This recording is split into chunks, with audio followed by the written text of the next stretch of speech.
एक देश एक चुनाव पर विपक्ष और विशेष रूप से कांग्रेस नेताओं की प्रतिक्रिया चकित करने वाली है। एक ओर कांग्रेस महासचिव केसी वेणुगोपाल यह कह रहे हैं कि हम किसी भी चीज़ के लिए तैयार हैं, और दूसरी ओर उनके पास इस प्रश्न का उत्तर नहीं कि आखिर लोकसभा में कांग्रेस के नेता अधीर रंजन चौधरी ने एक देश एक चुनाव पर गठित समिति से अपना नाम वापस क्यों लिया।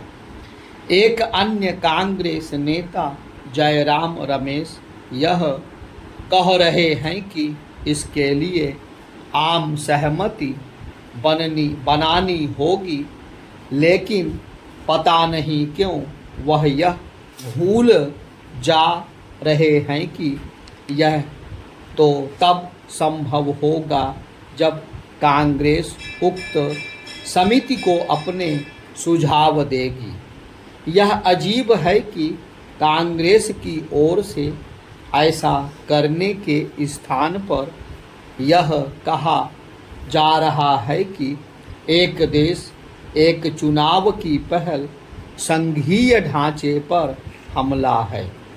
यह बात जयराम रमेश ने भी कही और राहुल गांधी ने भी। यह मानने के अच्छे भले कारण हैं कि अपने शीर्ष नेताओं के नकारात्मक रवैये के कारण ही अधीर रंजन चौधरी ने उक्त समिति में शामिल होने से इनकार किया। ध्यान रहे कि इस 8 सदस्यीय समिति में उनका नाम तभी शामिल किया गया था जब इसके लिए उन्होंने अपनी सहमति दे दी थी।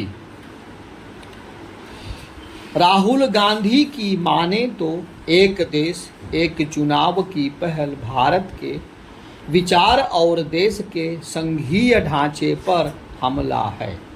अच्छा हो कि कोई उन्हें बताए कि 1952 से लेकर 1967 तक लोकसभा चुनाव के साथ ही विधानसभाओं के चुनाव होते थे।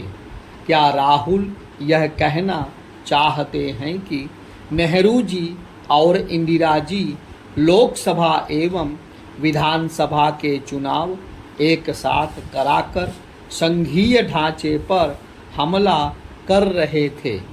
उन्हें इतनी बेतुकी बात करने के पहले कम से कम अपनी पार्टी के अतीत से तो अवगत ही होना चाहिए।